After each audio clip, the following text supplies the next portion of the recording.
No, it's okay. I have no idea what's on it. Okay, thank you. You have no idea what's on it. It fell out of my bag when I was setting my laptop up. It's like yours. But it's old, like I haven't, yeah, yeah, this predates, this is like at least 5 years old. It's all good. Thank you.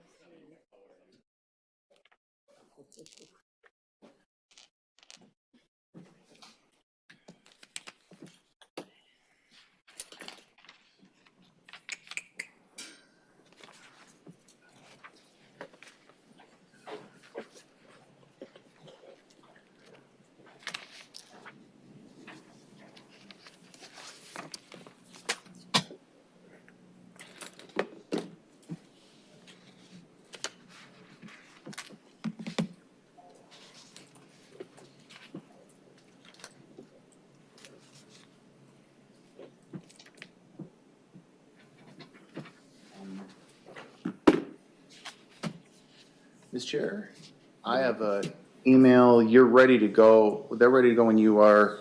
Commissioner Brooks, I saw him, so he's not here. Director Schmidt isn't here. Okay. I mean, he's here, but so you might want to wait a minute for them to get back, but. Okay, we'll give it another minute. Thank you. Yep.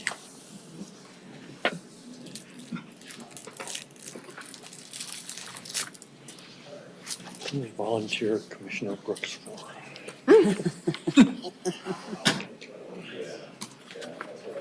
Yeah. Thank you.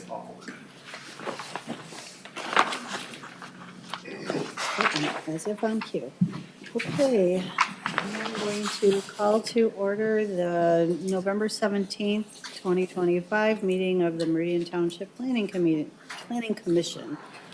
at 6:31. Starting with roll call. Commissioner Romback. Here. Commissioner Brooks. Here. Commissioner McCurtis. Here. Commissioner Snyder. Here. Commissioner McConnell. Here. And Chair Shrewsbury is here, thank you. And we still have a vacancy. And now we are at the point in our meeting where we do the first set of public remarks. I have a couple of papers here. If you have not turned in paper and you would like to speak, please fill something out and give it to Mr. Shorkey. We do not have a public hearing on the agenda, so if you want to speak to things, this is one of the 2 opportunities in the meeting you have to do that. The first person registered to speak is Yidi Du, and then that'll be followed by Paulette Grace. Thank you. Yep, please come to the podium, give us your name and address, and you will have 3 minutes. Hello, everyone. Good evening. My name is Edie Du, and I live in 1572 Maiden Lane. So today I want to talk about some question and some advice I would like to give you to share regarding the previous meeting that I attended here, and I hear very good thought of all of you guys. So today I specifically have two things that I want to mention. First of all, for Ms. Snyder, you mentioned a potential 8 unit per acre zoning change for the entire parcel. Could we formally request Continental Properties to provide the zoning map and the potential proposed construction plan on that? With that, I think it will be very helpful for the residents in CPE to understand how we are, what things we are facing. And also, I hear you mention that the AMI of this current proposal is very high. So with that, we can move more dense part on the upper parcel, which can possibly bring the AMI lower. And second, for Mr. McConnell, given that traffic safety is your primary concern, has the committee considered the safety of the cyclist? Because this proposed planning is heavily dependent on the cyclist and is like walking dependable. So I believe we should also consider the cyclist, given that on Central Park Road there is already a bicycle lane, right? So what about for the Maiden Lane, and what about for the Belvedere? Should we add cyclist lane on those two roads as well. With those things, we haven't considered and we haven't discussed and we haven't see anything from the constructor yet. How are we proceed with the decision today?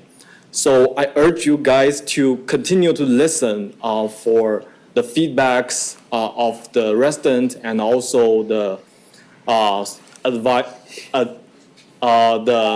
things from the constructor as well. So please, we are making progress already. We are making progress. So there's no urgency that we need to vote today. So please reconsider that. Thank you. Thank you very much. Next, I have Paulette Grace, followed by Milton Scales. Thank you. Good evening. My name is Paulette Grace, and I live at 4824 Nassau Street. I've sent all of you many letters with specific comments about the development and why I oppose it. I guess at this point, I would simply say there's been, in all the conversations, really no benefit to the area or justification for making a change to the zoning or the variance that's currently there. We all understand that development will occur there, and we only ask that it be within the bounds of what's currently been approved. And thanks for your time. Thank you very much. Next is Milton Scales, followed by Jade Shee.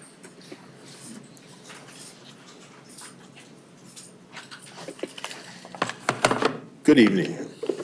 My name is Milton Scales. I reside at 1534 Downing Street in Hazlet. And I'm opposed to the current proposal as it is written. What I don't like about it, I've just reviewed the changes that have been submitted, reducing the traffic 135 daily trips. I don't want you to be fooled by these numbers. This traffic issue is very serious. The reduction is 135 from the proposal that was bringing you an addition of over 1,900. So now it's down into the 1,800s. Well, if I'm hitting you upside your head 1,900 times, and I say, well, wait a minute, I'm only going to hit you 1,800 times, this still is not solving the issue. This is not a resolve. That traffic study was prior to what was previously approved by the Planning Commission and the Township Board. We have more apartments right down that same corridor. We're still dealing with a compressed road. That is not a good situation. That's adding congestion in this township, and it's very difficult now to travel on roads like Marsh Road. But now we're looking at the Central Park Drive. People buy houses and they're going to have to drive through an apartment complex to get onto Central Park Drive. There's got to be a way to resolve this. There's got to be a happy medium, and we have not reached that point yet. I read where staff is telling you focus on the land use. Well, the land use includes other issues. It includes evaluating the rezoning to see how its effect is on the public services. How does it affect the traffic? How does it affect the infrastructure? How does it affect the surrounding property values and neighborhood character? Please take a look at everything this affects before you make a recommendation, because the Township Board depends on your recommendation because you are the investigators. So thank you for your time. Thank you. Next is Jade Shi, followed by Romay, and I'm going to need you to help me spell that one. Thank you. Good evening, everyone. My name is Jay Shi, 1572 Maiden Lane. So I'm here today to request the Planning Commission to delay the voting process because at the October's meeting, many questions were raised by all of you. And after the meeting, the residents at the CPE have sent out multiple emails to the Planning Commission. So a lot of questions were raised as well. Without answering all those questions, I don't think it's a good idea to vote. So I'm just gonna repeat some of the key questions here.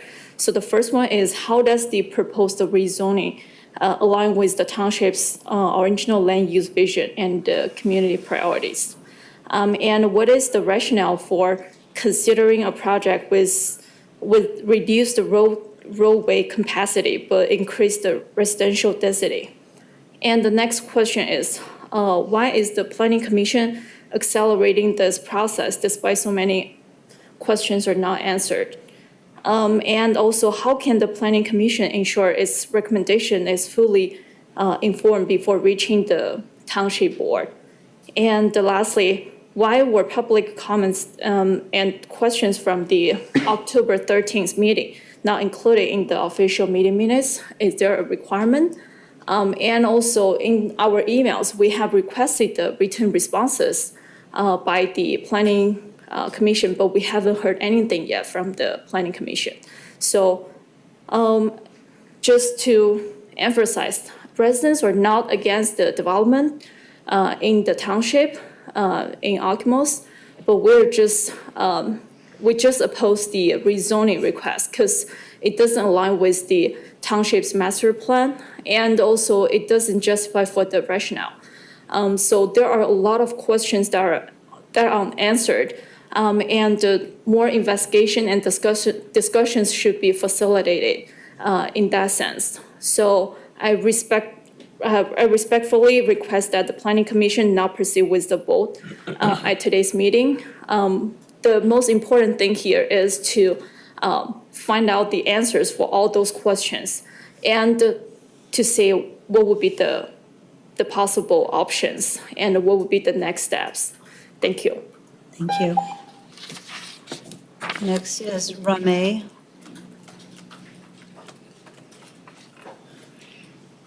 You could give us your full name and your address, and then you'll have 3 minutes to Yeah. speak. And that's the last form I have. If there's anyone else who wishes to speak, please fill out a form. Hello, my name is Raman Sharma, and I am at Belvedere Avenue in Central Park Estate.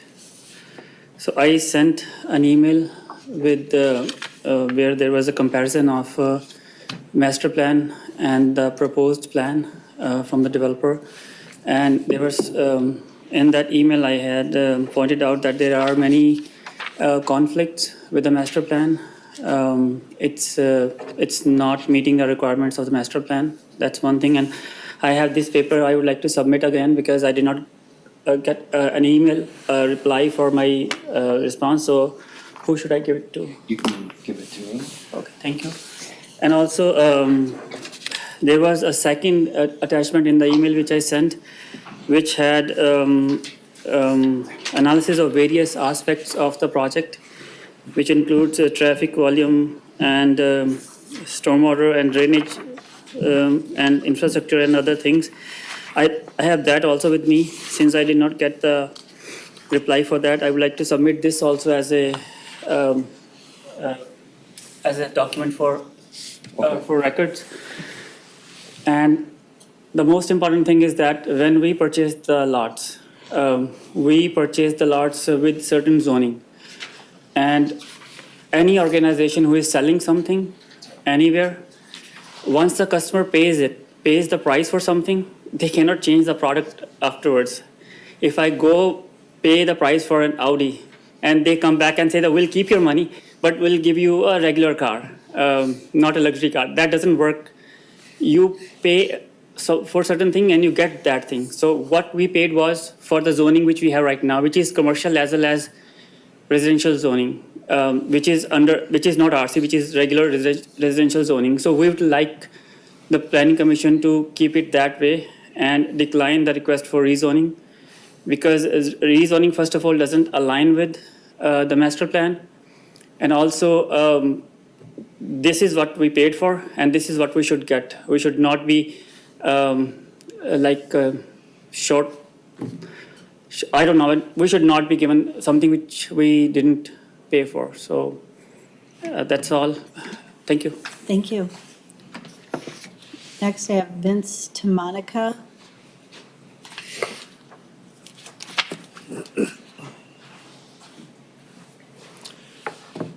I'm from Central Park Estates, 4877 Nassau. Please vote against the proposal to increase density and change zoning.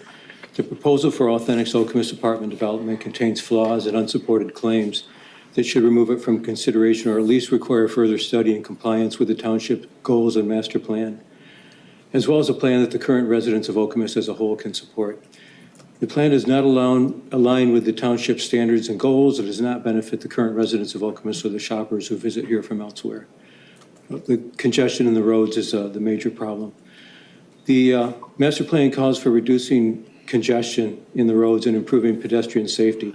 It's already nearly impossible for a pedestrian to cross Central Park Drive near the proposed Authentic Okemos. It will be much more difficult with the new development. The amount of daily traffic generated by development can be expected to double the amount that's mentioned in the proposal, because all the traffic that goes out has to come back in again. So it'll be in the thousands of trips in and out. The claim that there won't be an increase in runoff is not adequately supported. The asphalt and concrete footprint of 11 sprawling apartment buildings, a clubhouse, parking lots, interior roads, and sidewalks will necessarily create much runoff, with much reduced natural areas to drain into and much of the wetlands buried under the construction. It should be recognized that all the natural land to be built upon is drainage area, and that that land will be removed and covered up. The proposal allows significant encroachments into the wetlands. And the township's master plan calls for commercial use along Central Drive, and that would be replaced with multifamily use. A truly great and profound impact that the commission could make upon this community and all of mid-Michigan would be for Okemos to help restore the lost American dream of affordable single-family homes, as opposed to the degrading existence of being crammed into apartment buildings. Single-family homes in the $250,000 to $300,000 range is something within reach of masses of people who can't quite get there yet. Right now we have, going up in this area, apartment complexes and luxury homes. What about in between? What about the middle class? They're being forgotten. And the American dream is being lost and squandered. They could afford those homes. This group could afford them with mortgages. Okemos could help show the way back to this lost American dream by incentivizing building in affordable single-family homes. Thank you. Thank you. That was the last sheet I had for public comment. Okay, so we will move on to approval of the agenda. I would entertain a motion to approve tonight's agenda. So moved. Thank you, Commissioner McCurtis. Is there a second? Thank you, Commissioner Brooks. All in favor, please say aye. Aye. Any opposed? Thank you. And approval of the minutes from the October 27th, 2025 meeting. Motion to approve. Sorry, can I make it? Who was that? We need a motion Oh, and a okay. second, and then we can discuss. Sorry about Yeah, that. that's Go your, ahead. yeah, that's normal. You want to move? Oh, Brooks? I move to approve the minutes from the last meeting. Thank you. Second? Second. Okay. Moved by Brooks, second by McConnell. Okay, any discussion? My Commissioner Snyder? apologies. So page 4, I think of the, Okay. yeah, at the bottom there. I just wanted to clarify something that I said. Okay. It says in the minutes, Vice Chair Snyder said that the future land use and zoning for the area are confusing for anyone trying to do their due diligence. I just Okay. want to make sure that that's clear. Yeah. What I was trying to say is that the future land use map Okay. and current zoning which is obsolete, would have been confusing for any potential resident for Central Park Estates. So it was very specific to that group of individuals. Okay. Okay. Thank you. Thank you. Is there anyone else? I pointed out to staff a small typo on the very first line of page 3. Okay. There is also a very small typo on the bottom of page 5. Okay. There's no time before PM. It is, after we take the vote, there's a time there. It just says at PM. Oh, It was PM. It was, Sometimes, I would say 9:09 perhaps, because we. it wasn't as long as the meeting before that, but yeah, that sounds. There's 9:10 is when 9:10 is, yeah. when we pass the motion unanimously, so you can, Okay. 9:09 or Okay. 9:10, but That just makes, at a time that there. makes perfect sense. Anybody else have anything else of substance or minor? Okay, all in favor of approving the minutes as slightly amended, please say aye. aye. Any opposed? Okay, minutes are approved as amended. Now we are down to communications. We had a packet of communications around the Continental Properties Ide Central Park proposal in the packet, and then we got a few more on our table tonight. And then we also have the Woodhull Master Plan Notice. Yep. Are you coming to talk to us about that? I'm not. No. You're not? Okay. Did you all get the attached draft of the plan that I sent out with the link to the packet? It was 25 megs. I just want to make sure you all got it. It's not part the of the Woodhull. packet. Okay, I sent the draft Woodhull plan for you, okay. When is their feedback due? Because January something. Okay, let me check that and make sure. Okay. If I did. If any of you need it, if they have a trouble getting it, I have the hard copy in my office and I can Thank you, make a copy. thank you. All right. Unless there are questions, we have no public hearings, and we could move on to unfinished business. Number 25022, Continental Properties, Ide Central Park Drive proposal. Thank you, Director Schmidt. Thank you, Madam Chair. As the Planning Commission has reviewed at both your meetings in October, this request is for the property, the vacant property along the east side of Central Park Drive on the north and south sides of Columbus and Belvedere, so adjacent to Central Park Estates. The original request is apartments on the northern 2 properties. The southern property will stay as a wetland and be used for stormwater management. No more than 312 total dwelling units, 2-story buildings only between Belvedere and Columbus, adjacent to Central Park Estates. The full-time access will only be on Central Park and Times Square, and a minimum of 100-foot setback from Central Park Estates. And the flexibility being sought is then the reconfiguration of the open space, allowing for a longer than 200-foot minute maximum building length, and some encroachments throughout the site into the wetland setbacks, but no net loss. Subsequent to that, between your last meeting and tonight, they have offered a slight modification to reduce by 1 building the proposal, moving the number of units down to 288 and increasing the setback from Central Park Estates by an additional 10 feet. Should the Planning Commission take action this evening, positively or negatively, we would recommend that you take those changes into account and amend your motion as such if you choose to do so. As staff has reiterated multiple times, there's still a lot of review left in this process from a site plan perspective. And so there's a lot of information still to be done with respect to wetlands and stormwater and roads and setbacks and parking, et cetera. There was not as much follow-up from the October 27th meeting as the previous meetings, so I will briefly touch base on that. You know, in looking at the historical rezoning requests, what we found is really there was a pretty clear path there for a solid decade that if you were doing multifamily, you did the MUPUD approach and sort of threw a few thousand square feet of commercial in there to make it a mixed-use project. And so there's not a good comparative for a multifamily rezoning in at least the last 10 years and beyond. I can point to the majority of multifamily developments that have occurred in the township in the last 20 years have probably been some sort of mixed-use project, whether it's horizontal mixed use, like you see with the lodges and the lofts, or whether it's vertical mixed use, as you see with the Hamptons at the corner of Mount Hope and Hagedorn. So that really became the modus operandi in the township, and so there's not a good comparison for a straight rezone. But to reiterate, and I know that we're treating this like a rezoning, this is not a rezoning. I just want to reiterate that for the record. This is an amendment to the settlement agreement, and you're being asked to make a recommendation on that.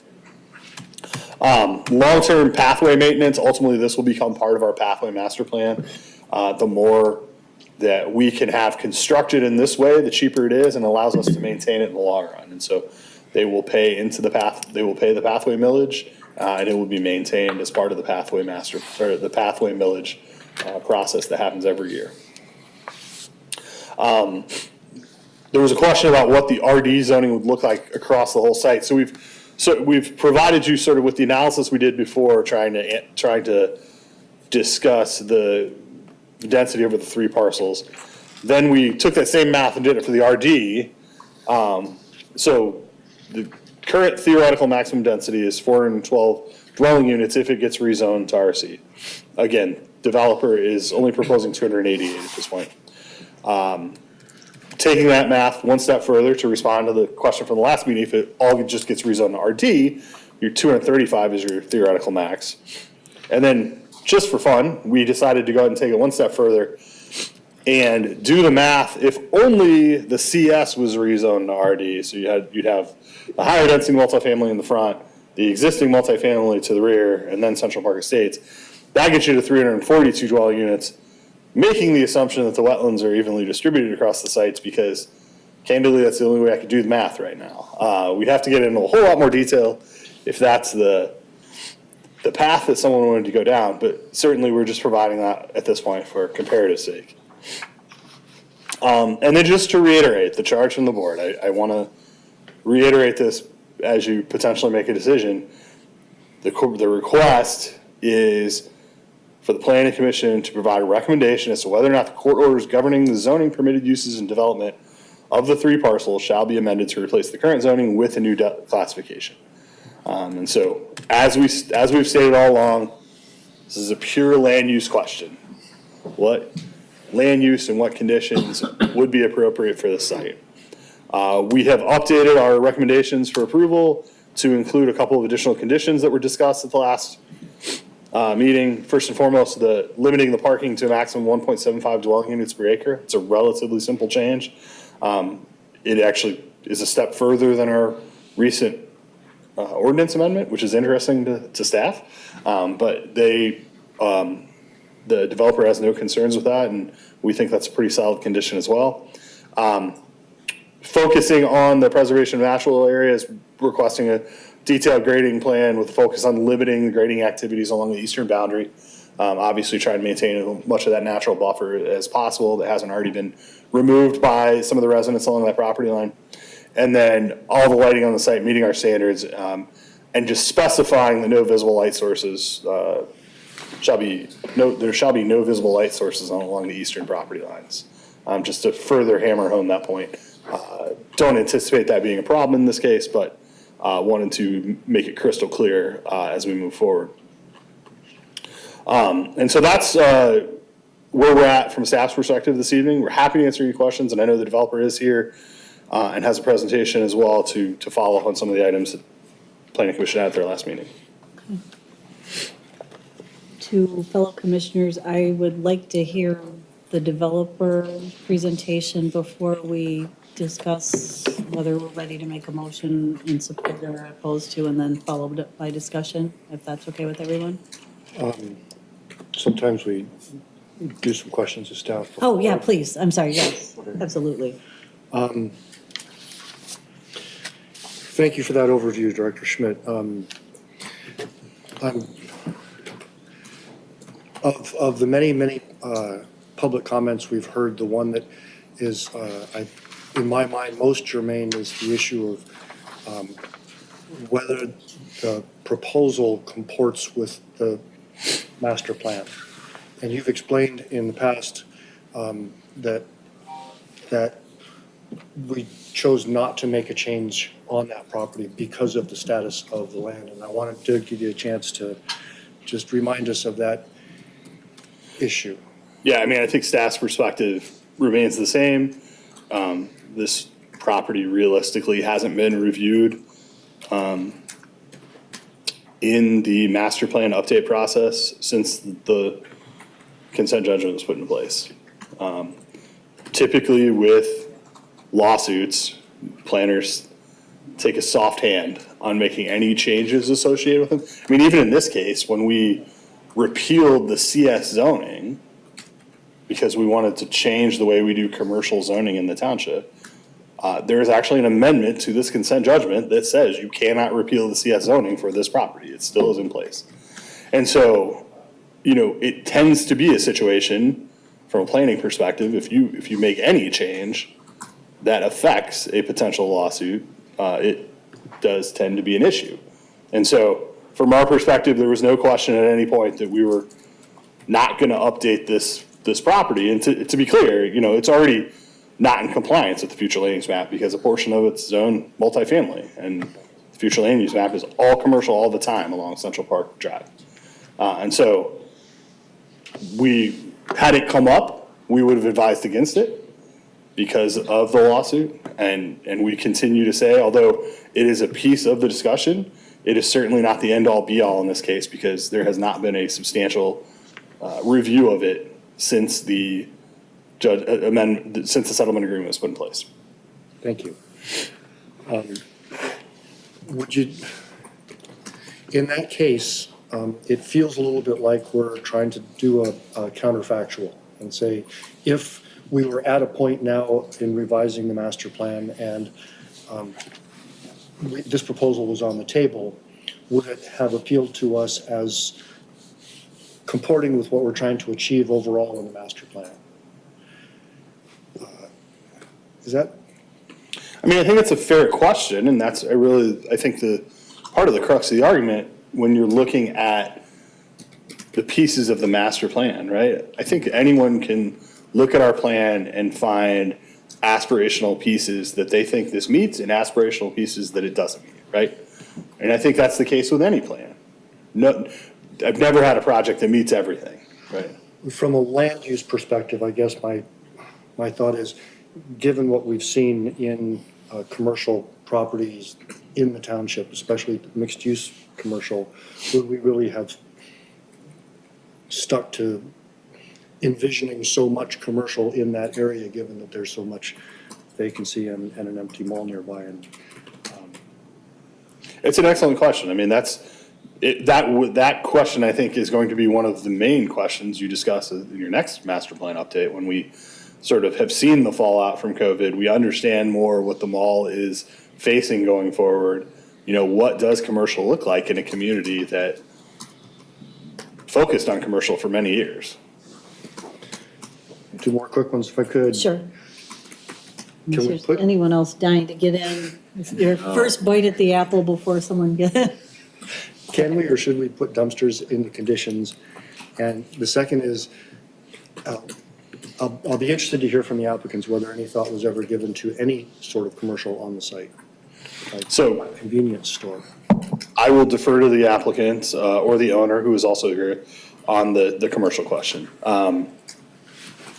In terms of the dumpster question, certainly if there's a concern that the planning commission has with respect to the location or something you want to make clear that it shouldn't go here, absolutely.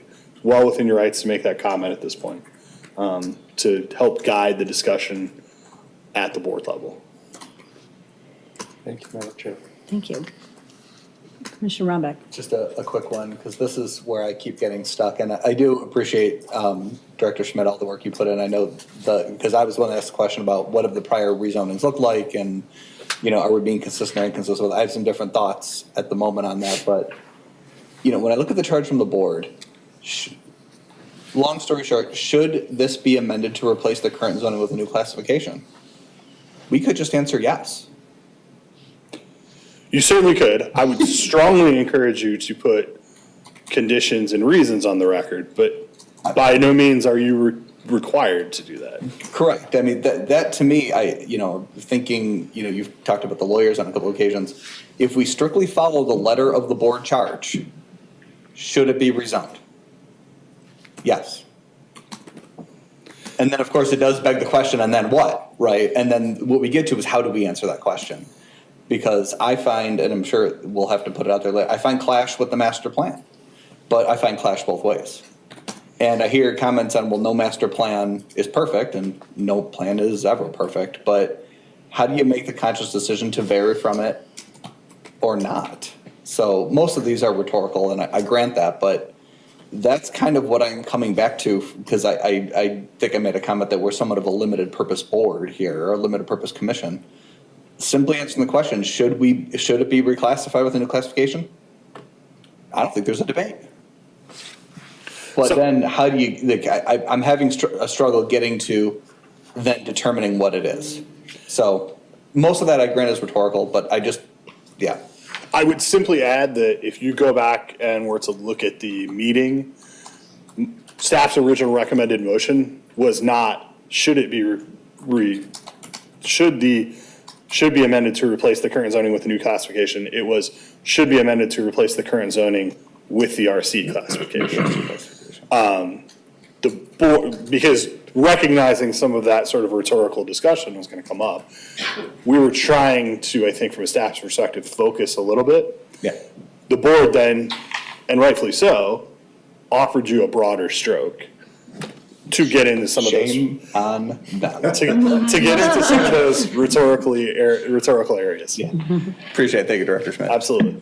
Thank you. Any other questions for staff?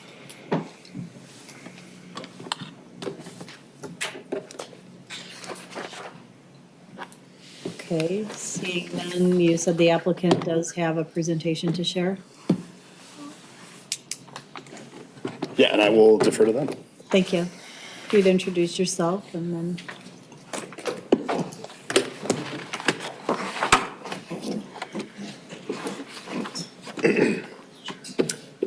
Good evening.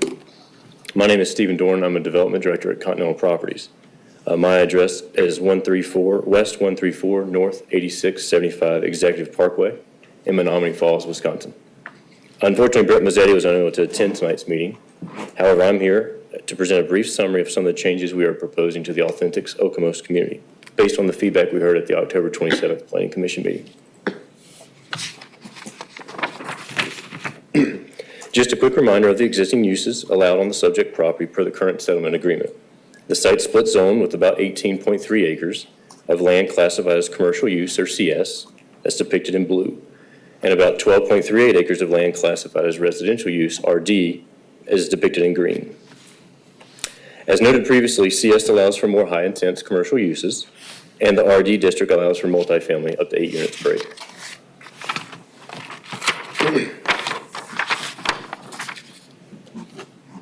Our request tonight is for recommendation of approval to amend the settlement agreement by applying the RC zoning district to the property with a maximum home count and with specific site conditions as well.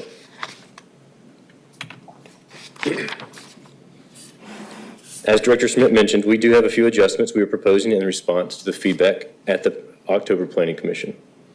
In a continued effort to compromise and address some of the concerns regarding density, we are proposing to decrease the maximum allowed density by removing a 24-unit building and the associated parking with that building. Previously, we were proposing a total of 312 units. We are now proposing a maximum of 288 units. You can see in the graphic of the updated site plan, with the removal of previously labeled Building 4 and a reduction in parking, and that's generally located in the red clouded area as you see on the screen. This unit count is much closer to the RD density of 8 units an acre rather than the RC density of 14 units an acre. Our proposal is around 9.4 units an acre, and I see approximately with the wetlands that you have to take into consideration. In addition, per Planning Commission feedback, we are proposing a maximum of 1.75 parking stalls per dwelling unit. This aligns with the historical need of continental seas without the extra impervious of unutilized stalls. The decrease in density and the maximum parking ratio will decrease our proposed impervious, reduce our daily trips on the road network, and will allow us to preserve more wetland spaces and provide more open space.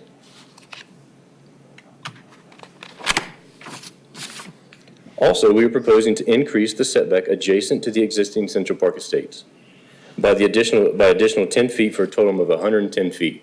You can see the sequence of that by the code requirement is 45 feet, and at the neighborhood meeting, we increased it to 90 feet, and October 13th to 100, and now 110 for almost 2.44 times the required setback per the RD district that exists today.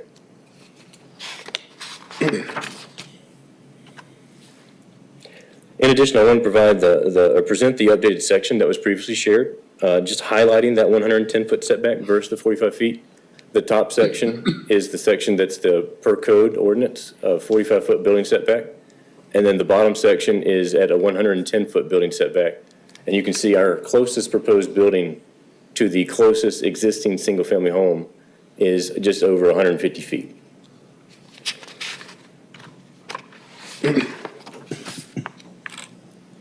So in summary, we request to amend the existing settlement agreement to the RC zoning with the conditions that Director Schmidt listed, as well as I've got listed here portions of, except for the 2 adjustments to reflect the proposed changes I just noted. You'll see condition number 5 has been reduced to 288 dwelling units from 312, and that's the net deduction of 24 units. Continuing with the various conditions being committed to, you will notice commitment number 8 being revised from 100 feet to 110 foot for the setback from the western lot line of the nearest units to the Central Park Estates.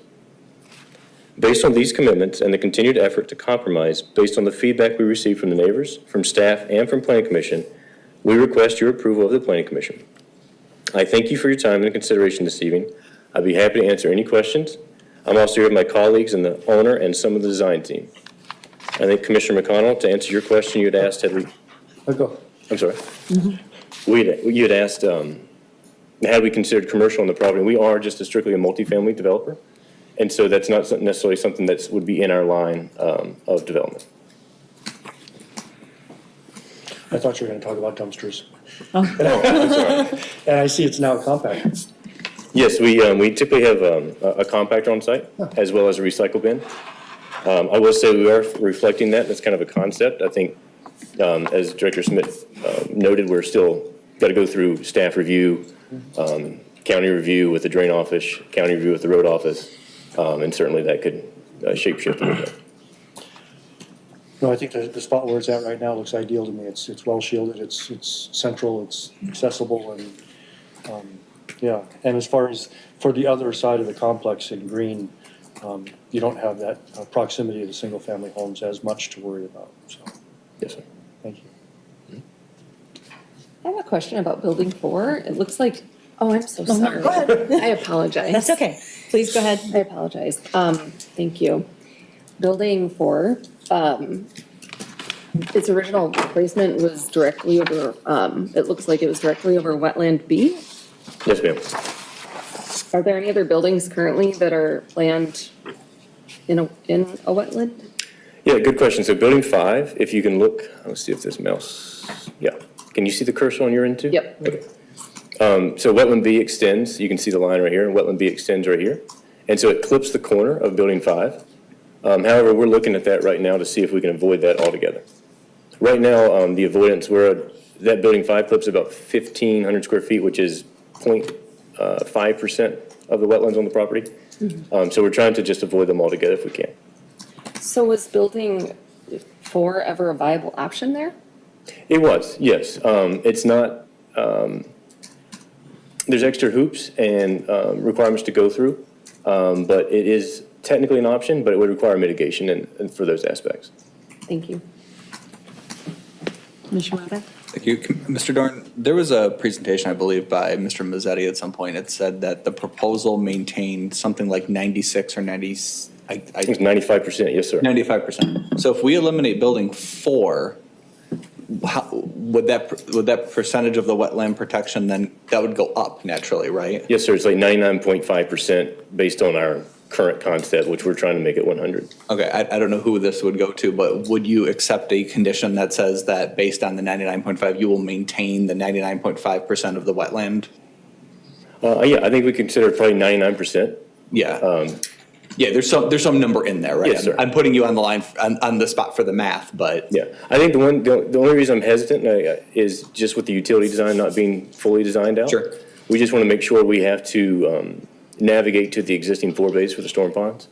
And so we think we can navigate without impacting the wetlands, but that's just kind of to be confirmed. Sure, but. I think we could come to a number that would commit to wetland preservation undisturbed. Okay. Yeah, because I remembered the 96 number, and I was searching through the other materials, and I couldn't find it. But knowing that there's a number north of 96 that's acceptable, Yes, I think is certainly a factor for me. I think we could commit to 96% because the utility impacts would be pretty minimal. Okay, thank you. Any other questions? Yeah. Go ahead, Mr. Burke. Thank you for the additional presentation and the different compromises that you all have been willing to come to. I have a couple questions. One is, so I think I mentioned this at the last session. So I think in this case, I'm concerned about the development in terms of who this is impacting, who currently resides there, but also who will in the future reside there as well. And so when I see a bunch of two-story developments that have the clubhouse and the other aspects of being centrally located there in the southern parcel, but then in the northern parcel, I'm like, how are people who rent there going to get to the services that you all are offering? And so is it the expectation, or what is the expectation there? Yeah, they would have two opportunities. They could drive their car, just a stone's throw, if you will, to the amenity. There's parking at the amenity, or they could also walk on the new sidewalks we'll be putting in and the proposed crosswalk connection along Belvedere as well. Is that, sorry, finish your thought. Separately, we do have other amenities. I think we typically we'll have a dog park or a dog run. And so we're looking at diversifying some of the amenities. And so that was actually a topic of conversation internally as well, that we're looking to provide other amenities on the north side or page right side of the plan as well. Is there, at other properties that you all have developed, have you ended up in a situation similar to this, where there's units that are sort of Bisected? Yes, sir. Yeah. It's not too uncommon. Sometimes you have a ring road, or you would have a road on a transportation comprehensive plan that would bisect, and it would kind of run through the site. We're looking at a few actually right now that have the same situation with public streets that come through. They operate and feel very similar, especially not being a thoroughfare. That's probably where the differentiator would be, whereas you have high volume. These are more low volume. did you do any considering of potentially having so my question is, you have lots of wetlands in here that you're making an effort to conserve and natural areas that you're trying to protect, which I think we appreciate and goes along with the master plan here. Then is there any interest in having paths that go through those areas that other people could access beyond just the residents?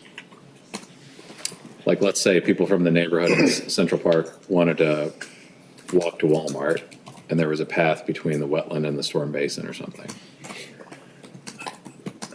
It's a good question. I think what the trick is the liability that gets associated with that, because they're private trails. They'd be private to the entity that we would be. And so if it was a public trail system that was mapped out, then that would be something that Director Schmidt would have to speak to. And if they wanted to, the township wanted to maintain and kind of that aspect of it, that would be the variable that can help prevent some of that liability.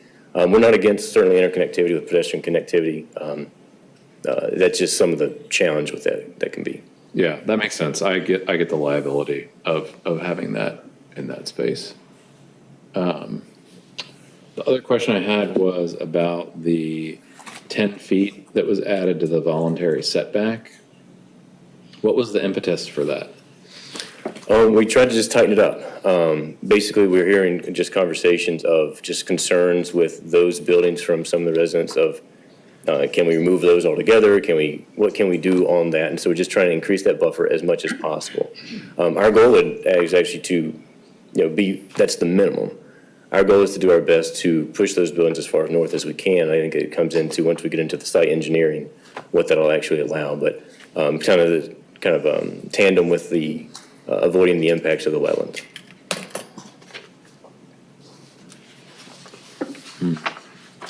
Is there any negative impact that putting that buffer, or can you, this is sort of speculative, but is there any negative impact of making that buffer the 110 feet on the future design that you would actually settle on?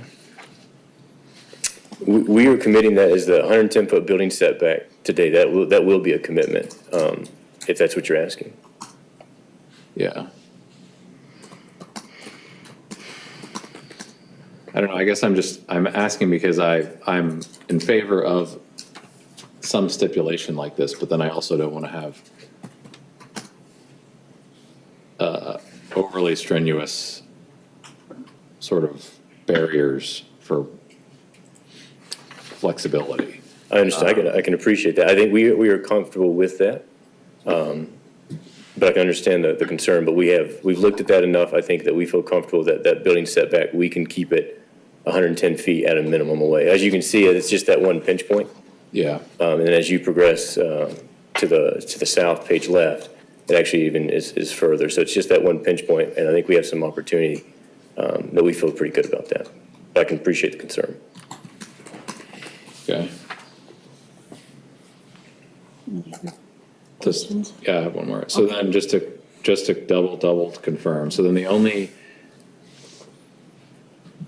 setback encroachment that would potentially be requested would be at that building 5 northeastern corner of that building. Yes, sir, and we're hoping to avoid that, but yes, Right. sir, that would be the pinch point. I should clarify, we expect to not have that situation. Okay.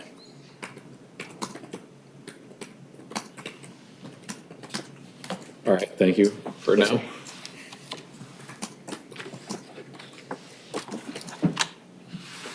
Anyone else have questions? I have one more. Go ahead, Commissioner Marbach. Mr. Durham, the reduced maximum from 312 to 288, is that reduction purely based on the elimination of building 4? Yes, sir. Okay. That's the direct math. Thank you.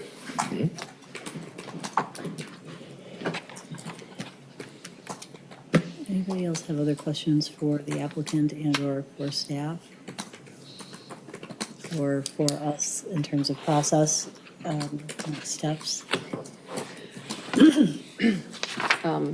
Yes, I was wondering what is going to be the process, since we do have 2 resolutions, and then there's this kind of hearkening back to Commissioner Romback's comments about the charge to us. Should this be amended to replace the current zoning with a new classification? So because I'm interpreting it the way that you are, that to me means that it's open to other options that are not included in either resolution. So I'm confused about the process. So, Commissioner Ship, may I, or would you like to speak to this? So staff has offered us suggested language for a motion to approve with the minor changes to reflect the reduction in number of units and parking, and suggested rationale for doing that. So if somebody wanted to move that, if you're comfortable with that language, wanted to move that, they could do it. If there was a second, we would discuss, take a vote. If somebody is completely opposed, we've been offered a motion to to recommend that it not be changed. And if somebody was so inclined, we could do that. If you have other thoughts and you'd like us to look at options for something that's approving with different conditions, or if you say, I have these questions that I need to have answered before I'm comfortable supporting any motion to approve or recommend denial, ask them now. And staff may or may not be able to answer them today. But I don't want to put our staff or the applicant on the spot. But if there are questions that you feel are unanswered that you need to have answered before you're ready to make a decision on this, let's get those out in the open and talk about it. But ultimately, the decision is either, it's one of two resolutions. Well, or No. if you say this resolution doesn't get at what I'm looking at, I would like to consider this condition, I would like to have this other option. I would want to, if you have something dramatically different than what's proposed here, want to make sure staff didn't have any hesitation or caution to us. You know, before I voted on anything that was differing from what staff has put forward, I'd want to make sure staff had comfort level with that, but, or that the applicant would accept it if we voted, you know, or, you know, I guess once we make a recommendation to the township board, then it is their decision to make. So I want to make sure that our recommendation reflects, to the extent possible, the collective view of the planning commission. So if you have thoughts about, what about this, or what about that, this is the time to raise those. And if I didn't say that well, or others have other thoughts, please speak up now. Or Mr. Schmidt, if I have totally mangled that process. Absolutely not. Okay. Planning Commission always has the ability to make an alternative recommendation. That's the case with any project. My suggestion would be, if that's where we're headed, take a 5-minute break and let us write it up real quick. Okay. I don't think we're ready for that yet, until I hear what it might be that somebody else is proposing. But Commissioner McConnell, go ahead. Well, I don't know whether this makes any sense or not, sorry. Commissioner Romback spoke eloquently, should it be rezoned? Yep. We could do that tonight, I think, probably without objection. I'm not sure that's useful. It certainly would absolve us of our charge for the township board. Say, yeah, this current zoning doesn't make any sense at all. Good luck. But I think we're starting to develop an understanding of what we think is appropriate on this site. And we're seeing a process of negotiation between an applicant and some adjacent residents, and a lot of discussion and amendments. But there is that sort of overhanging question of which zoning, what's the right. Had we been thinking about this during our master plan process, what might we have done? And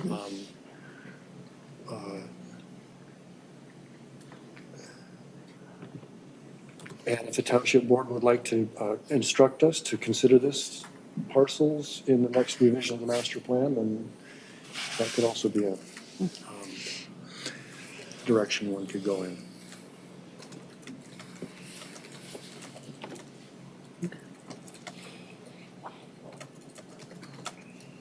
I have a comment. Commissioner Brooks and then Commissioner Romback. I mean, so I think it's hypothetical to talk about what we would have done with the master plan. I think it's in my mind, when I think about this space, I could go both ways. I think commercial could end up being there. We don't know what's going to happen in the future, and that's the way it was zoned. And there's still also residential units that are on there that it allows for. I could also see doing an RD zoning as an option. The thing that I think I keep coming back to is, or keep hearing about, is like from the master plan perspective, is wetland protection and incorporating within the natural environment and trying to maintain those wetlands to both absorb water, but also maintain habitat for wildlife and et cetera. And then traffic safety is the other one I keep hearing about. So I feel like the current proposal remediates a lot of the stuff related to the wetlands. I think the willingness to remove a whole building was a step in the right direction, and it also addresses both concerns at some level. The thing I'm wondering about though is, like, if we put these buildings here, what happens to Central Park Drive in the future? So what if Central Park needs to be expanded in the future, Director Schmidt? Like, is there still room? Yeah, I mean, there's always an engineering design to make it work. I mean, the amount of background traffic growth that would have to happen to justify going back to a 4-lane cross-section would be pretty substantial. Yeah. Even with this project, I mean, you're talking a lot of background growth, because even with the project, even with Grand Reserve, we're still well below sort of the 15,000 car threshold that is where you see a jump to going to another lane of traffic. That's why Central Park was downsized, because it was too big to begin with. So there's certainly, obviously, the space to make it happen. I think what's more likely to happen, right, is that we, in the future, as it's needed, work with the county to make the road safer. And this is bringing on a project like this is how you're going to get more pedestrian access across Central Park in this area, because we tend not to, as a state, think that far ahead on pedestrian-related issues. It's definitely not a build it and they will come type setup. It's a build it and now we have to fix it. So certainly, I think as part of this discussion, that question's going to happen of where do we align those things and what can we plan for now to make it easier in the future when the counts justify it. Commissioner Wellbeck and then Commissioner Curtis. Yeah, I mean, I've thought a lot about the different clashes we have here, and you start to think about what does the planning commission do when it acts in its advisory capacity, which is what we're being asked to do so here, based on the charge from the board. You know, because I think the charge from the board comes back and says, should it be rezoned? Yes. Okay, and then we have to work ourselves, like, it, to me, it is now a small jump from should it be rezoned and then to what? And the menu essentially put in front of us by the applicant is, this is what we want. We want the RC density. But there are other things in the menu based on what Director Schmidt, your team put together, your staff put together on what has been done over the past, I think you said decade. I'm gonna go with that is the truth. Sure. RC is not on the menu from there. There has been no rezoning from what you put in front of us to an RC. There is to what Commissioner Brooks said, an RD. But who are we to put that on the menu? Who are we to adjust the menu? And that's where I struggle to get to, because everything, when you run a simple analysis of the master plan, right, we are to strengthen and expand residential opportunities. You'd think that would make sense here, but it actually says preserve the character of the existing single-family residential neighborhoods. Applicant has done that, right? They have a 2-time setback plus 10 feet. But then it says focused on new mixed-use developments. This is not a mixed-use development, right? Look at the viability of township businesses. You add this many people here, this helps viability, right? Because you have more people, more shopping is good, more revenue. You know, look at the outstanding public services, eliminate inflexible or obsolete zoning regulations. We're doing that here, right? By agreeing that has to be done. Peak of development, I didn't address on my notes because I didn't really understand and it didn't seem relevant to the analysis. And then it was balanced strategic growth and environmental protection. They've agreed to protect the 96% of wetlands.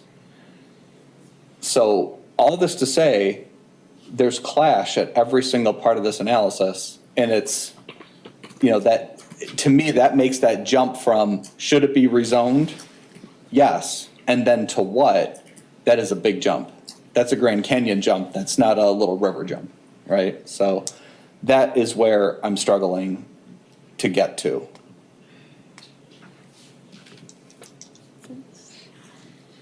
Commissioner Cruz? I don't, I think it was, I don't want to be Pete, say anything, so I'm good. Okay.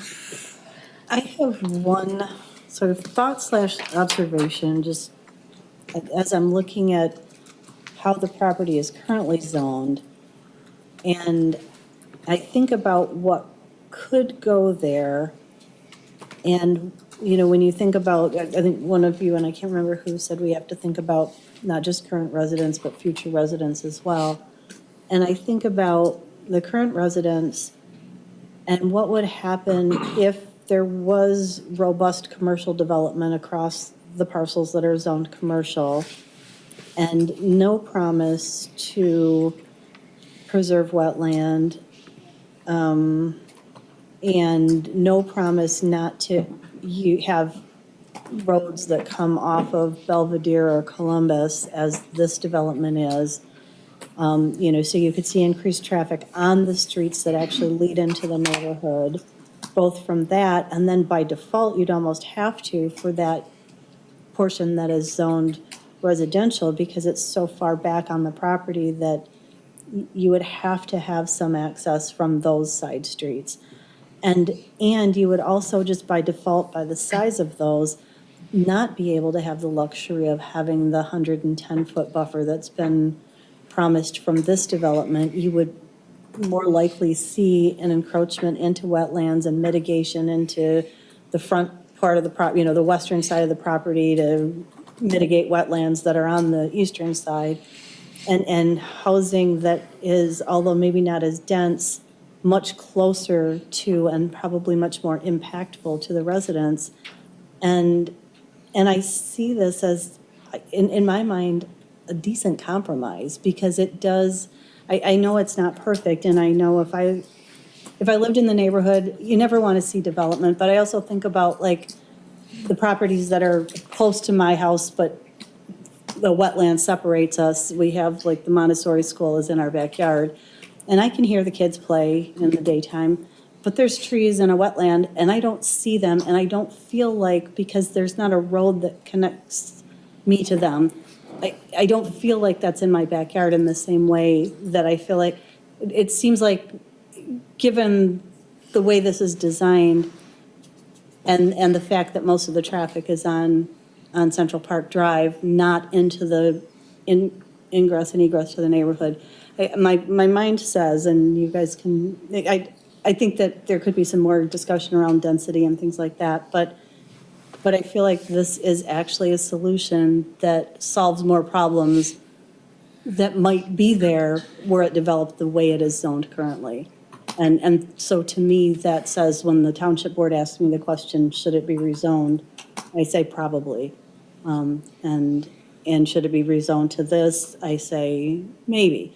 You know, that I could be convinced of something else, but I'm not sure what it would be that, you know, because use by right brings its own challenges. And I think if somebody were here doing, you know, they wouldn't come to us except maybe the 25,000 feet special use permit, but I could see a room full of people opposing that too, because the reality is it would be closer, it would be as dense, and it probably would bring more traffic, or at least the same amount, and in different places. So I normally don't speak my opinion this definitively, but I guess as I'm looking at it, I'm not, that's how I'm seeing it right now. So I don't know how others are, or if that helps anybody solidify their thinking or tell me I'm wrong. I'd like to respond to that. Please, yes. So looking at the zoning map right now as it stands, I mean, after however many decades of this land being zoned as it is and not being developed, it leads me to believe that it's probably near impossible to put in a worthwhile development in the RD segment that exists currently between Central Park Estates and the commercial services parcel. So I don't share those concerns with you that if if it were, not that this is what we all want, but if it were to remain zoned as it is, I don't think that there's going to be multifamily development coming into that very thin slice of land anytime soon, because if they were to do that, they probably would have already. So I don't necessarily see this as the best possible outcome for everybody. Additionally, the setback from the neighborhood is very generous. Also potentially mostly necessary due to a wetland that's there as well. So I'm not so sure that a future development under the RD zoning in that small slice parcel would get much closer to those houses anyway. So. Thank you.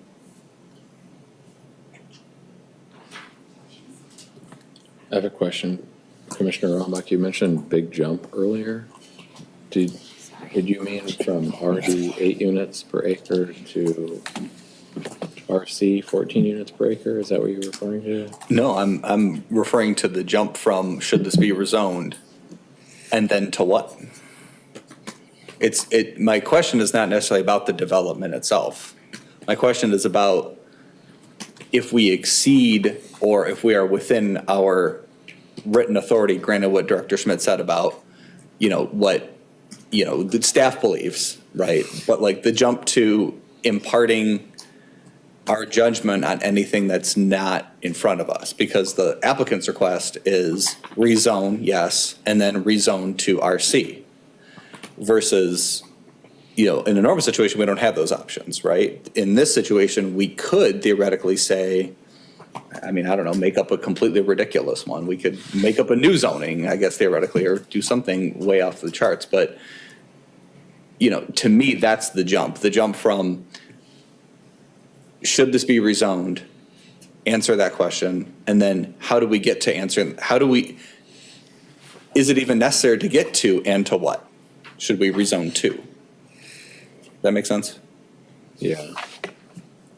So look, and that's also a little bit of me. I like to go by the letter of it because I think it's remarkably simple. And it's also, I think there's something to be said here, as I've talked to my third grader about, you have the legislative branch, judicial branch, and the executive branch. Mr. Shorkey and Director Schmidt are employed by the executive branch, right? We are in fact part of the legislative branch. So there's Oh man, I was hoping to be the judicial there. What's that? I was hoping to be the judicial there. I thought it was the third branch. Oh man, I worked in the judicial branch. That was enough. But that's where I am for Klempt.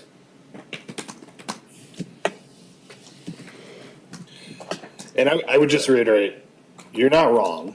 The answer could just be yes.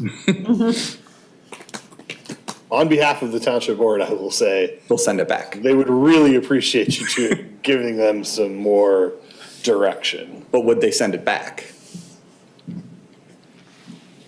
Probably, question mark? Yeah, and that's not fair when I get to, that's not fair to the applicant, right? Because then we are just from the legislative branch passing things back and forth, which you're not supposed to do.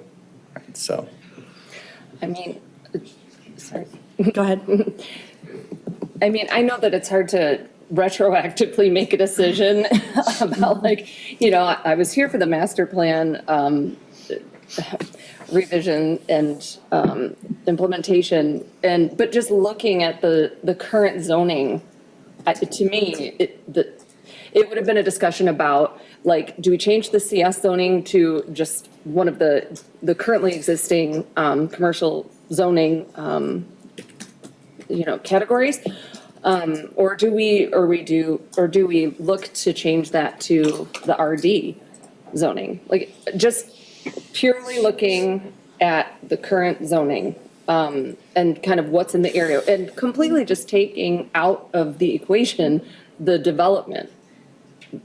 And to me, that is what makes the most sense. It would be a conversation around one of those two options. And then one of the things that kind of stuck out to me in the two different resolutions was one of the resolutions, so for approval, it says, one of the whereas, the Planning Commission has concluded that the requested amendment of the court orders governing the site will provide the most orderly development of the land. And I feel like most of our questions and our concerns over the course of our meetings have reflected a pretty high level of concern around whether or not this really is the most orderly use of the land. I don't think that as a group, we generally feel that way, just based on our conversation. So for me, looking at the resolution to recommend approval, I would not be able to vote yes on that. And those are my reasons. I personally believe that the zoning would be better done as RD, changing CS to RD or to potentially commercial.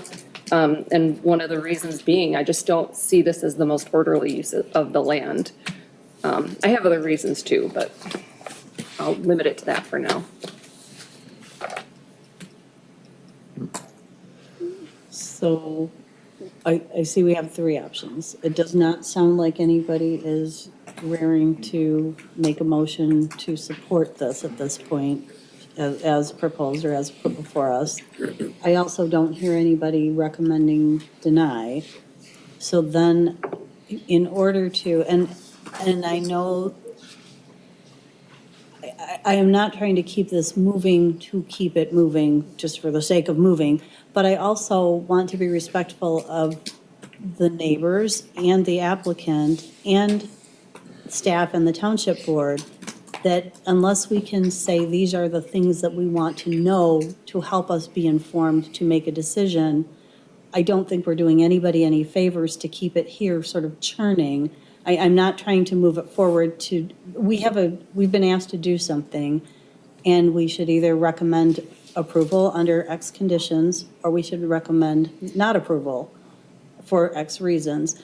And so to continue to say, I don't know, I'm not sure, isn't helping anyone get closure, even if that closure is to say yes or, the closure is yes or no.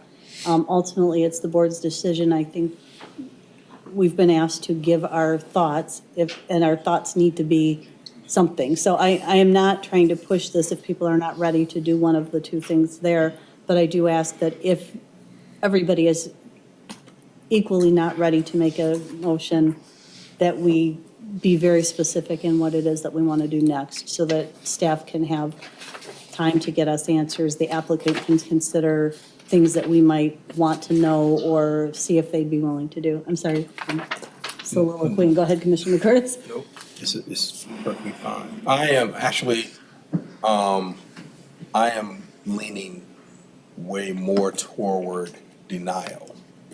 And the reason why is because, for one, this is too, for me, it's a little bit ambiguous.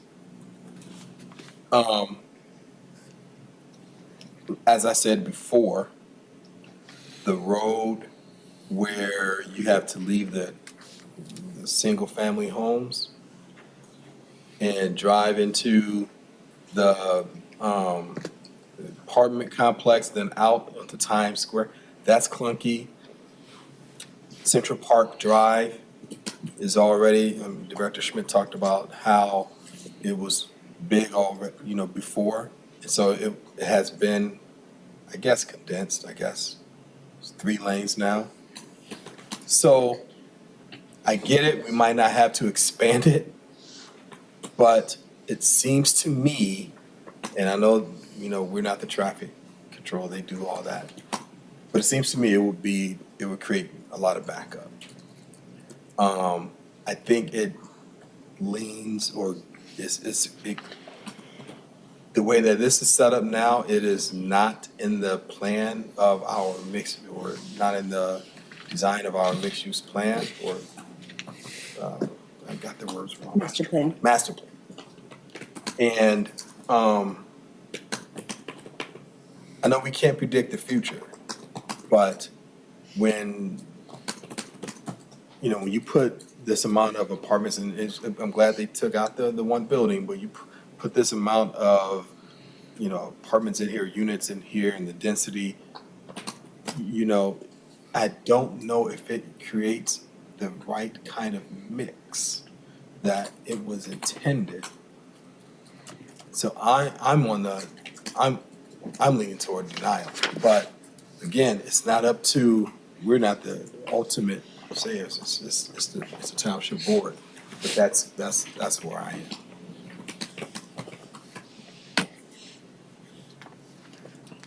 Commissioner Robeck? I mean, I did it originally to be, I don't want to say, I don't know what the term would be, sort of snarky, but I think we do agree that it does need to be rezoned. I don't think that's a tough question. You know, I'm just thinking about the time that the applicant has to wait and at what point is that inappropriate? Because to me, we could make a simple motion today. Should this be rezoned? Yes, and the commission sends the question to the board and says, you know, by what factors would you like us to consider RC, RD, what is defined on the menu? And if they come back after their next meeting and say, hey, we believe these are on the menu, and then we can address those. Those could be addressed in one meeting because that keeps it moving somewhat. I wonder if a simple move to recommend denial could facilitate a similar outcome. If we recommend a denial, if that's how the vote went, then naturally the applicant would come back with a new idea for an amended. It would go to the township board, and the township board would make the decision. They wouldn't Correct. come back to us. It will not come back. Well, eventually though. It will not come back to the planning commission. No, it would go, once we do Okay. something, it goes to the board, and the board makes a decision. So once we do something, even if we did my basic yes vote, we're out. The board may, May I send it shouldn't speak back. for the township board, but they may choose to send it back, but I do they not would be under expect they're no gonna send it obligation back. to. No, I mean, That was my So- question. Yeah. sorry, Doesn't the buck stop with them? That's yes. the way I feel. I'm sorry. I'm sorry. I didn't It want to is speak their out of turn. decision. They've asked us to give a recommendation. And it would go to, our recommendation for or against would go to them. Commissioner McConnell? I would like to move to adopt the resolution recommending approval to the township board for the proposed change to the settlement agreement for the vacant Central Park Drive properties, parcel ID 154031, et cetera, subject to the conditions listed. Thank you, Commissioner McConnell. Is there a second? I would like to second it, but I want to make amendments to the, Okay, second it first, and then we can talk about a possible amendment. I'll second that. Okay, moved by McConnell and seconded by Brooks. Is there any discussion? And you have made that motion that's printed with the changes? Yes. And, okay. Is that sufficient, Mr. Schmidt, in terms of the wording of the motion, or do you need him to read with the changes from 312 to 288? And So I want to confirm that we are talking about the change of 312 to 288 and 100 to 110. okay, Correct? That was my intention. that is your Okay. intention, Mr. Brooks, are you? I agree to those, but I Okay. have And then go ahead and give us your proposed possible amendments. another one. I have a question about the special use permit Yeah. provision that's being requested. So I think candidly, this is one of those things that we're gonna have to talk about with the attorneys. I don't have a good answer as to what that actually looks like. As the Walmart part of this process went through, essentially the Walmart denial was then approved by the courts and the SUP was instituted. Functionally, because we've gone through the discussion that you would normally have on an SUP like this, where it's building greater than 25,000 square feet, and we're mitigating a lot of that. I just don't know how that plays out, which is part of the reason we haven't included it as a condition at this point, because I think the attorneys are gonna have to get tangled up in this one. Okay, because I'm unwilling to vote yes if we are giving up the SUP Understood. on this. Thank you. And then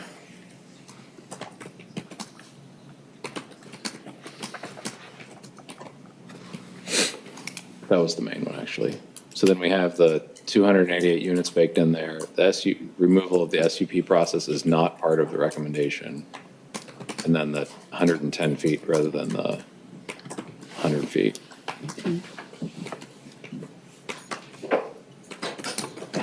That was the main one that I wanted to address. So that wouldn't result in any amendments then? No, it doesn't look like it. Thank you. I have a Commissioner question. Snyder? I don't know if this is like procedural, but like, for a resolution for approval, even if I plan to vote no, may I offer an amendment? Yes. Absolutely. Yes, yes, you may. So, I guess it's the second page of this resolution, about halfway down, just below where, or excuse me, I'm looking at a different page in the packet. But there's part of the resolution towards the end where it says for the following reasons, A, B, C. Item C says the addition of more housing units addresses a proven need in the community for more housing units at a more affordable price point. I don't know that anyone on this board agrees that this is a more affordable price point. So I really do not believe that that should be a part of the resolution. I also find that to be something that's entirely subjective and probably doesn't belong there. It's true that the addition of more housing units will occur. Whether or not that's a more affordable price point, I think could be debated. And I think that should be taken out. Would the mover and the seconder accept that as a friendly amendment, or do we need to, well, actually, you've proposed, before we ask for a second, would you take that as a friendly I'm amendment? comfortable with that, yes. Commissioner Brooks, you too? Okay.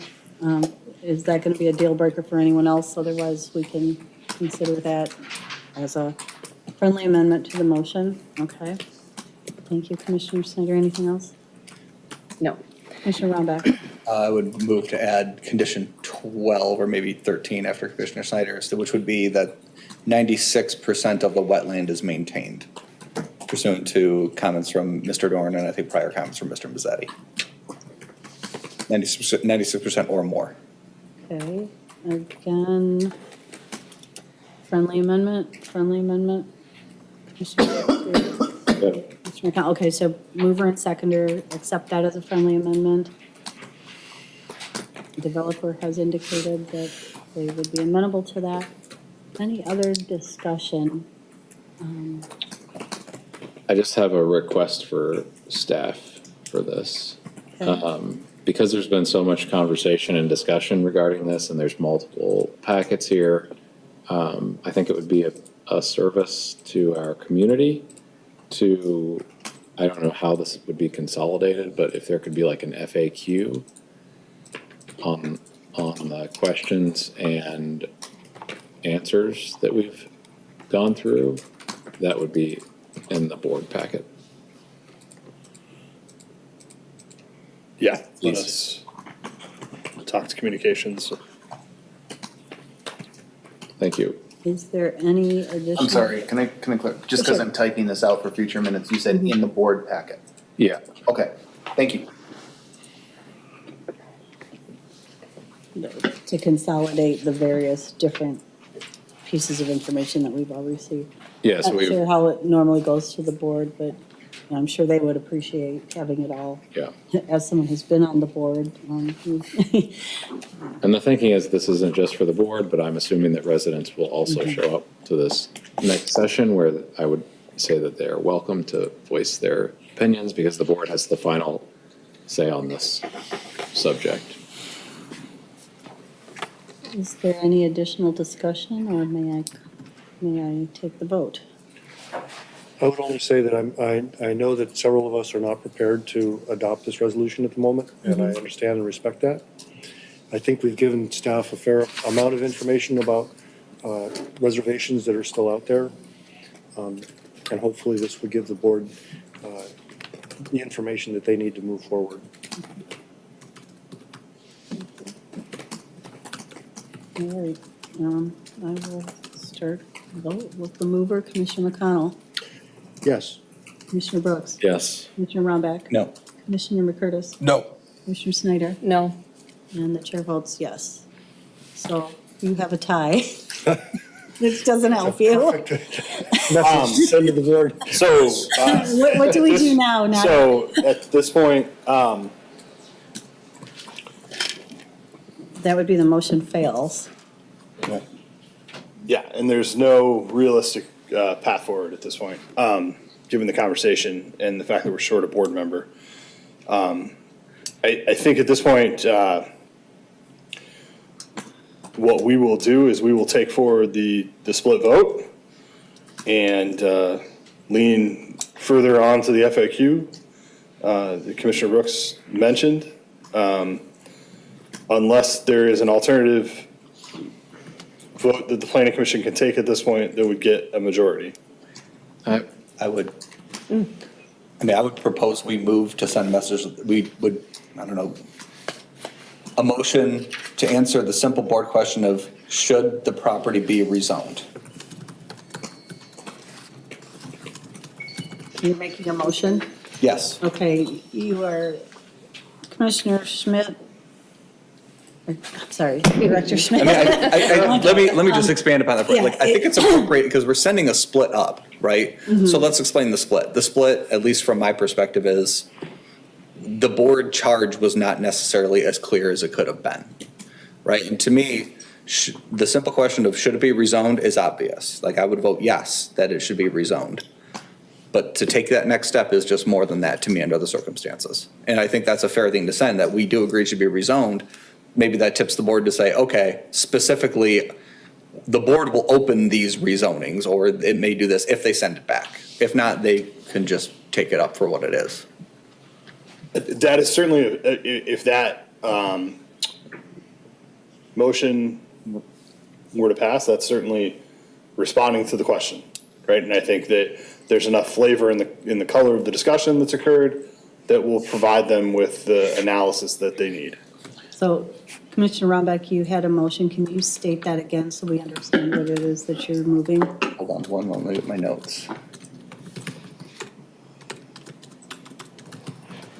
I would make a motion to answer the question in the affirmative or the negative of should the rezoning be amended to replace the current zoning with a new classification? I'm still not sure. Are we saying yes or no? Those are the answers. Are you making a recommendation to? Okay, a motion for a recommendation to the board To rezone it, to rezone. Okay, but not specifically to what? You're saying Correct. it should be rezoned. Correct. Okay. so is there a second the second motion. to that motion? Okay, second. Moved by Commissioner Rombeck, seconded by Commissioner McConnell. Mr. Shorkey, Mr. Schmidt, do you have the language that you need for that Yes, ma'am. motion? Okay. All right, any discussion to that motion? Yes. Go ahead. So I have a Commissioner. question. So if it should be rezoned, the question is, why should it be rezoned? If it needs to be rezoned, why should it be rezoned? Why not keep it as it is? I'm happy to respond. Which was in the, what do you call it? Which was in the, the master plan, the vision of the master plan. And I understand Future land use map? future, Future land use map? and I understand times change and we have to adjust. I just want to hear the explanation. Mine would be that under the master plan, there is a note in there of outstanding public services, and one of the notes under there is eliminate inflexible or obsolete zoning regulations to streamline the zoning ordinance to make it more easily used by the public. So it's consistent with our master plan. It answers the board's question, and even to some minimal extent, keeps it moving for the applicant. Thank you. Any other questions, thoughts? I guess I don't understand what, so we also have the master plan though, and that this is sort of this is within the urban service boundary. And I don't know what, and we make recommendations for rezones. So what are we saying it should be? We're not. We're not? Yeah, well, I mean, I feel like one of the threads in the discussion of should it be is that there is obsolete zoning there. So it's not should it be, that's kind of a silly question. It has to be.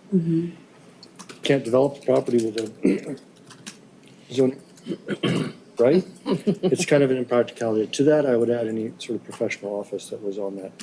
So I really, no. Wait, so, The professional office was rezoned in 2004. So it's currently RD and CS. And I guess I'm, so, oh, go ahead. well, so I guess, so if it's currently RD and CS, this may be a bad time to ask this, but here we are. So those aren't current zoning categories? Ideas. CS no longer exists. Right. But there's an additional settlement, amendment to the settlement agreement that requires us to maintain the CS zoning for this property specifically. So then doesn't the settlement agreement make that zone a legitimate Kind of grandfathered. zone? Yeah. So then, Functionally, the king of all grandfathered zonings. but- Would you say it's obsolete? I mean, it's, to be candid, I mean, I think staff has thought it's obsolete for 20 years, which is why we got rid of it. But they can't get rid of it as long as the agreement stands as is. It would need to be amended per the ask of us of if we amend it, what should it be amended to?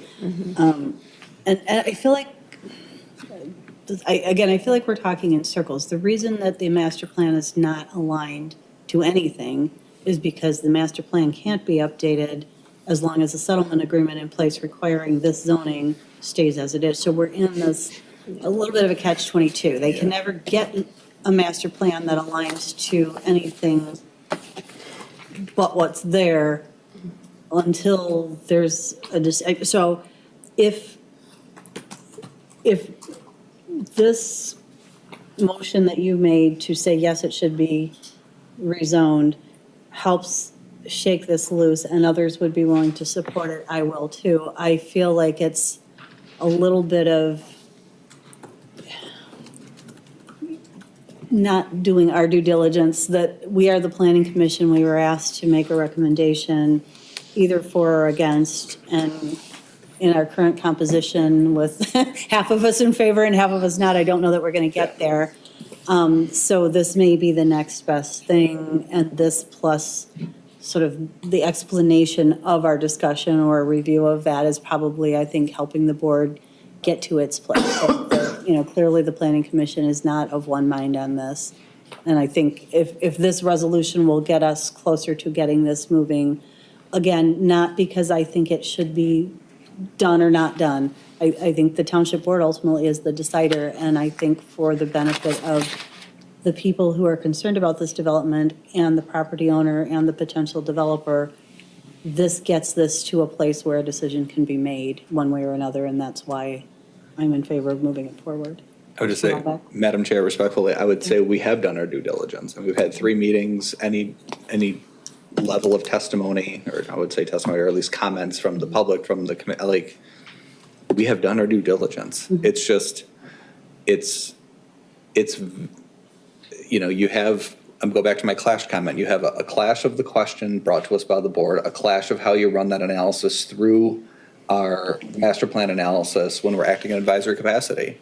I mean, that's due diligence, you know, it's just, you know, for one reason or another, and I only speak for myself here, I can't get to the question of and to what. And I can't feel comfortable doing that because it's not agreed to, it's not obvious. There's been some negotiations. I certainly credit both sides for that, but that's where I'm stuck. Okay, I appreciate that, thank you. Does anybody else have thoughts, comments, or are you ready to vote on this motion that's currently before us?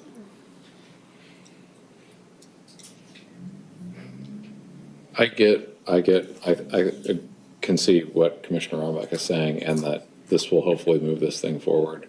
I also, though, feel like if we rezoned the whole place eventually to like RD, the conversations that we've had up to this point have almost gotten to that RD level. And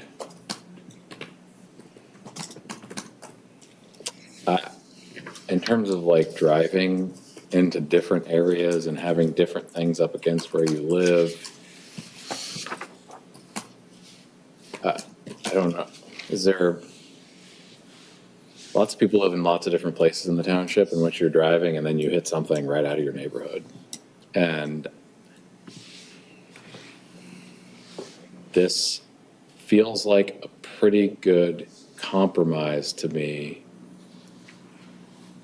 that we are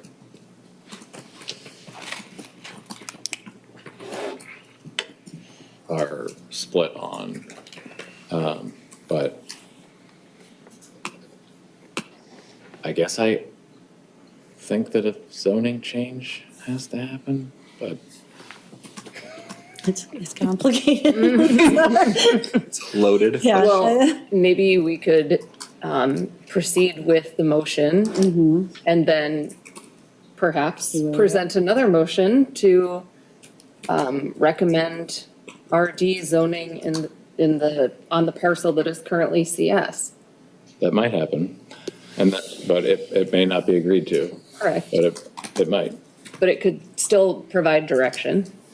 And what's appealing for me in that is Director Schmidt included in the packet the workup that the staff did about what the numbers would change to as far as the number of units. So currently the applicant has brought that number down from 312 to 288. Director Schmidt noted that under, if we change the CS parcel to RD, the total number of units would be 235. And that's appealing to me. For a variety of reasons, the congestion being one of them, just lowering the density. I think that keeps it consistent with surrounding properties. We have entirely commercial to the west, on the west side of Central Park Drive. And then on the east side of Central Park Drive, it's, with the exception of that tiny CS parcel, it's, and with the exception of Walmart, it's almost entirely, or perhaps entirely, RD, RA, there's no RC anywhere close to here. That, to me, is the main reasoning for why I voted no on the resolution to approve. There's no RC anywhere near here. I think RD is the appropriate zoning designation. Thank you. So that's not germane to this motion, but potentially to another resolution, if, depending on what, and I guess they're not really counter to one another. This motion is the property should be rezoned. If we agree to that, then we can talk about. So I guess unless anybody else has any other comments, let's take the vote on the motion that Commissioner Rombach put forward. Commissioner Rombach? Yes. Commissioner McConnell? Yes. Commissioner Brooks? Yes. Commissioner Curtis? Yes. Commissioner Snyder? Yes. Commissioner Shrewsbury? I vote yes also. Okay, so we have that. Commissioner Snyder, did I hear you wanting? Sure. I don't have it written. Is it, though, so what I'm wondering, and Mr. Schmidt, help me, because I'm reading the resolution that you gave us. Is there a simple fix to cross out RC and put RD in that and move that? Or is that, do we need to, would it need more work than that I don't want? There is not a simple fix. I would simply, if that is the, if there is a desire to make another motion, I would simply treat it similar to Commissioner Rombach's motion and make a recommendation to the township board that the property should be zoned, or the CS property should be rezoned to RD and leave it at that at this point. It looks, yes, it looked like it was going to be more complicated than that. So Commissioner Snyder, if you would like to move. Sure. I'd like to move to recommend to the township board that the parcel currently zoned as commercial services be zoned to RD, residential, and please someone fill in the blank for me for what the D stands for right now. I can look. Oh, just multiple family RD, multiple family RD. Is there a second to that motion? I support. Okay. Who did? McConnell. Any discussion? Commissioner McCurtis and then Roundback. So my concern with just making it RD is that you take the commercial service out, which is what it is now, and the potential, and maybe I'm wrong here, but if it's zoned just RD, then it could be even more dense, if you will, with more, I mean, is that right? I mean, they can put more apartment buildings on there, right? If it's zoned RD, because that's. So based on what, yeah, but compared to the Theoretically. current, certainly. If you're comparing it to the current zoning, by rezoning the front, then you could obviously put more buildings on it. And certainly, I think you're probably gonna get buildings closer to Central Park Estates and all that jazz. That's all I have to say. Okay, so. My ahead. understanding was that if we changed the CS zoning to RD, the total number of,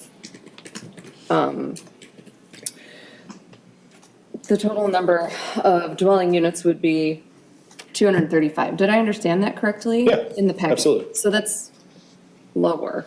No, I'm saying more than the current. More than. Than the commercial services zoning. That was my understanding of the plus question. RD. Yeah, Right, and that's assuming that the commercial services parcel were to be fully developed and, very robust. Is that a fair assumption I do. in terms of like the density? No, if you're comparing the current zoning to a scenario where it's all RD, if it's all RD, there are more buildings. Right. And Okay. there's really not a scenario where you get more buildings under a CS zoning. I mean, I guess it's theoretically possible, but that would be the most inefficient commercial development I think I've ever seen. Commissioner McCurtis and then Commissioner Roundback. Happy to yield. So where did the 233, how does that, because if it's all RD, then help me make sense of the 233 piece. The 235 is the theoretical maximum, if you just did straight math in the ordinance, if the entire property was zoned RD. That's pure math. So it'll go- Acreage minus wetlands, times the density of the ordinance, times the bonus you get for the wetlands. Okay, so does that mean theoretically it will go from 288 to 235 just because of the way that, because I think that's what you're getting at. Yeah. Right? I mean, I think that would be functionally the point, whether or not the project is viable at that point, I can't speak. But by rezoning its RD, you're essentially capping the number of units at 235. Okay, that's what I was trying to make sure I understood. Thank you. Commissioner Roundback. So I think two questions. Procedurally, could we open this up to comment from the applicant? Or are we past that point? You can always open it up to the applicant. I would strongly discourage you from doing so, given all the back and forth that the Okay. planning commission has had. Because it would be slightly out of the ordinary.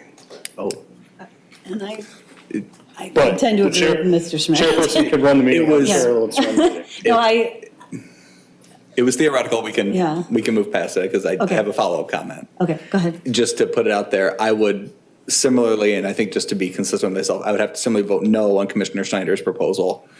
Because in the same token, I don't believe we can reach the question of ordering or, recommending a rezoning not proposed by the applicant and imparting our own wisdom. I struggle with that. It goes back to my menu argument. It was not on the menu, and who are we to add it? We are not the chefs. Thank you. Commissioner Brooks? I'm also going to vote no, and the reason is because I feel like up until this point, we've asked a lot of questions and made a lot of compromises and requests, and now we're basically saying, here's RD, which I think, and I sort of feel like we could have made that in the beginning.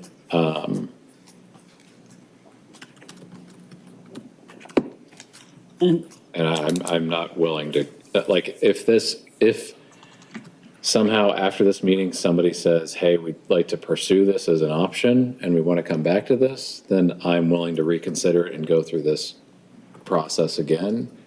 But I'm not willing to go through that this evening to thank you. do that. And I'm tending to also, I don't think I'll be voting for this. And in part, it kind of the exact opposite of you, of the residents who have come here with all of these concerns that have prompted our inability to get to a decision, haven't said if this would satisfy it. And I don't want to make a recommendation that they wouldn't, that doesn't get them to, they are opposed to it for a lot of different reasons, and this may or may not satisfy those concerns, and I don't want it to appear that our decision was made without that consideration too, both the applicant as well as the people that have concerns. So that's why I'll be voting no. Anybody else have anything that they'd like to say, or can I, Commissioner Curtis? I would be voting no as well, Okay. because my concern is exactly what you said, which is why I hesitated. I don't want to be. Sorry. And I usually wait and I jumped in, but thank you. No, you didn't. No, I just didn't want to like waste people's time. I want to hear what residents have to feel about this, because that's who we represent. Thank you. I would join Commissioner Snyder's comment on the RD side, like, it is the one thing that if you look around in the memo produced by staff, there has been a rezoning to RD recently. And if you're trying to maintain consistency, you know, although this is not a normal rezoning request by all intents and purposes, that's why I thought the history was important, is what has been rezoned before and how can we be consistent with ourselves. And so that's why I think RD would be on the table. However, I can't reach that, and I can't follow that, being consistent with the kind of the philosophy I've put forth, and saying it's not for us to put a specific zoning on the menu. Thank you. Would you like to say anything, or may I take the vote here? Go ahead. Okay. Commissioner Snyder? Yes. Okay. Commissioner McConnell? Yes. Commissioner Rombach? No. Commissioner Brooks? No. Commissioner McCurtis? No. And the chair votes no. So that motion is not supported, not approved. So you can move to adjourn later. Yeah, I was gonna say. Yes. Is there anything else that anyone would like to bring forward at this point for discussion or otherwise? Or should we give the staff, this is our confusing recommendation? Staff has what we need. At this point, I would encourage the planning commission to move on to the next agenda item. Thank you. Unless there are objections from other commissioners, I think we have finished this one. And now we are on to item 9A, other business, the 2026 Planning Commission schedule. And you need a motion to approve this resolution? I move to approve the resolution for the Planning Commission meetings for 2026. Thank you, Commissioner Brooks. Is there a second to that motion? Second. Thank you, Commissioner McCurtis. All in favor, any discussion? Hearing none, all in favor, please say aye. Or do we need a roll call vote for a resolution? Not in this case. Not in this one. Okay, all in Yeah. favor, please say aye. Aye. Any opposed? Okay, 2026 Planning Commission schedule is approved. Reports and announcements, 10A.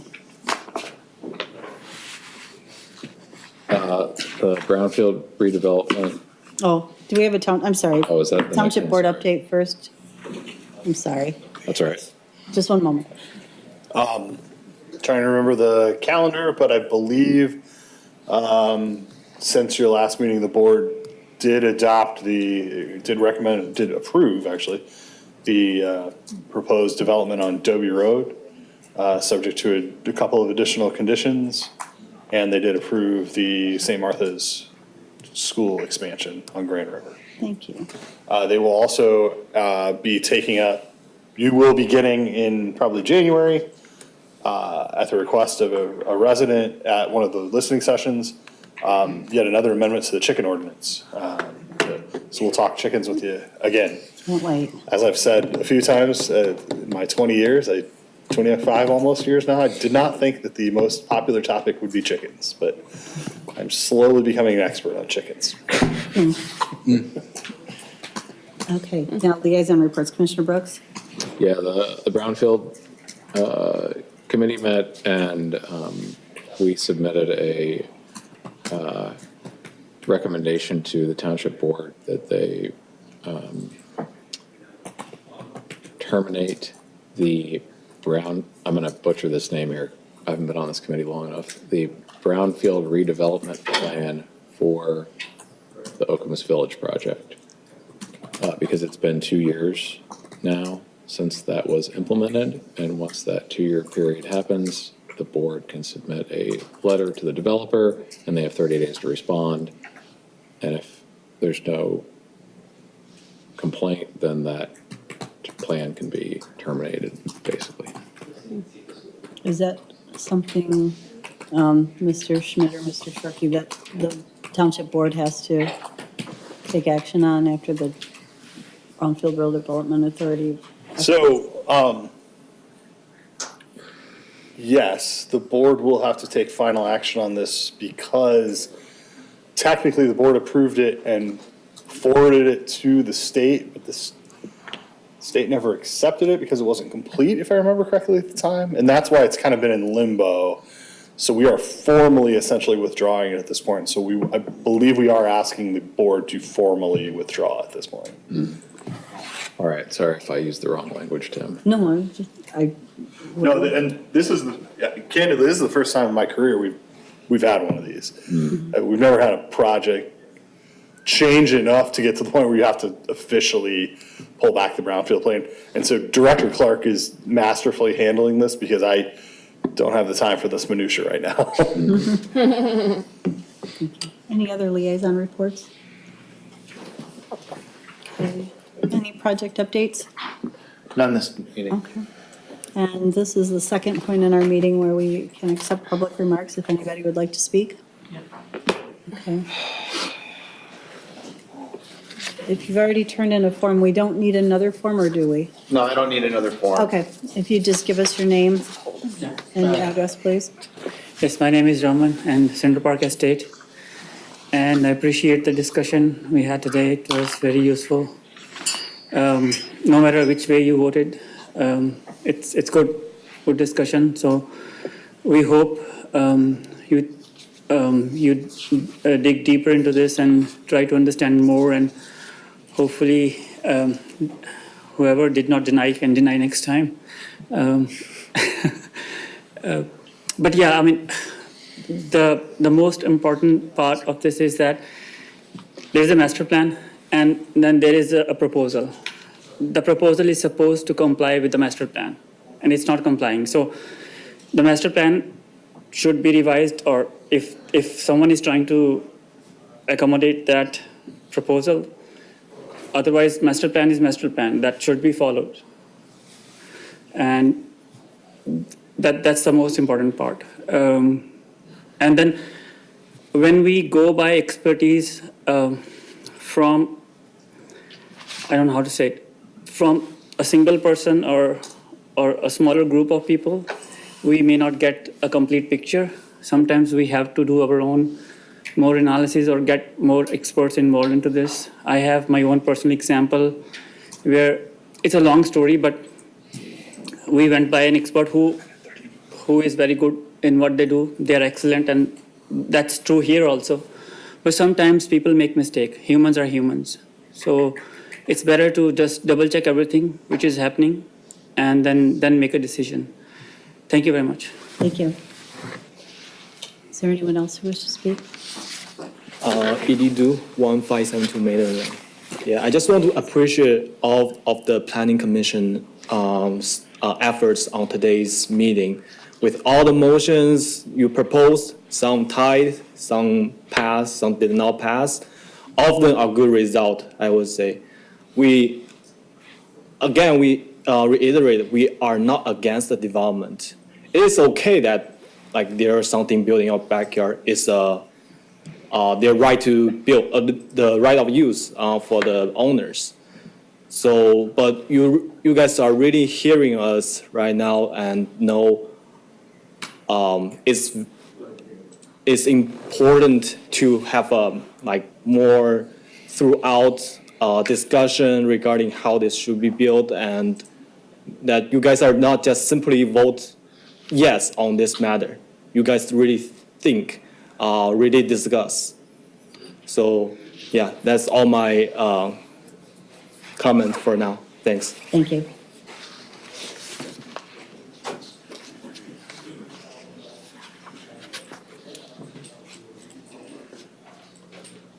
There's an old political statement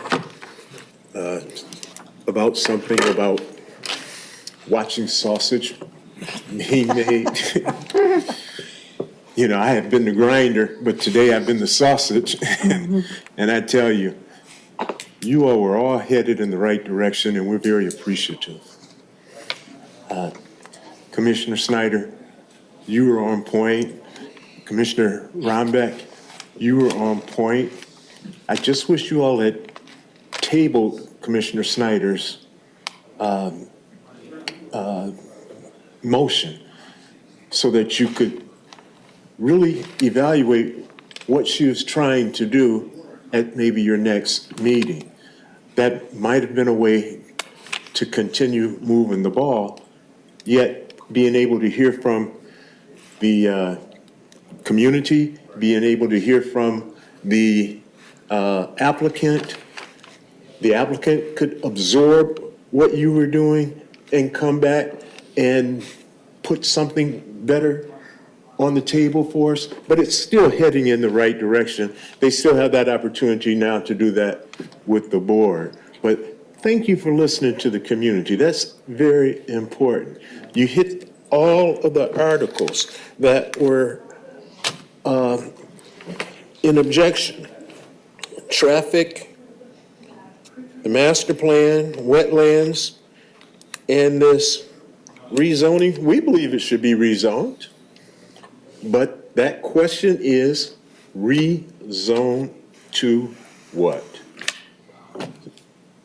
And I don't think there was an answer for that question tonight, but the developer may have an answer for that question because it resonated in their ear. They heard it over and over again. They know where you're at. They probably will understand where the board's at and the community. And maybe we'll find that magic center point. But thank you very much for all of your efforts. Thank you, Mr. Scarza. Seeing no one else for public comment, we can move on to commissioner comments if there are any. I have one. In our first public comment period, a member of the public made reference to multifamily housing and used words something to the effect of the degrading experience of being crammed into an apartment building. And that kind of rhetoric I find problematic. I've spent a good part of my life in apartment buildings. I never felt I was crammed into one. Many of the public comments we've received are that this doesn't really look affordable. This looks out of range for our public servants. So to then characterize it as a degrading experience, I think is a misnomer, and I wanted to speak on the record that I find unacceptable. No, you may not. I'm sorry, I find it hard to understand. Thank you. Okay? Thank you. I appreciate that. I also heard that and don't want that to be reflected as the way that, I believe there is space in our township for apartments and rental units, and that it is important, and people are in different places in their lives and they need to have choices for where they live, and rental units do represent one of those choices, so. Any other comments? Commissioner Ramback? I was just going to note, Mr. Mazzetti and Mr. Dorn really did fantastic jobs with their proposal. Clear, understandable, simple, all the data was here, everything was answered. So I just think that they need noted credit for the work they did to put that work together, put it in front of us, and then stand in front of us for a long time taking questions. So much credit to them. I would agree. I appreciate them and the work that they did and the compromises they were willing to make in response to some of the feedback that came out through their listening session, our sessions. I also appreciate the people who came to these meetings over the last several months to share their thoughts and their concerns, and it is part of the process, and I really appreciate everybody having taken the time to do that, so thank you. And Brian and Tim, thank you. For Yes, yeah, thank you. Actually, I'm sorry for having to document all this. And try to help us make sense of it all. It's okay. Appreciate it. Any other comments? All right, I will entertain a motion to adjourn. I'll move to adjourn this meeting. Thank you. Moved by Commissioner Snyder, seconded by Commissioner McCurtis. All in favor, please say aye. Aye. Okay, we are adjourned at 8:35. Thank you.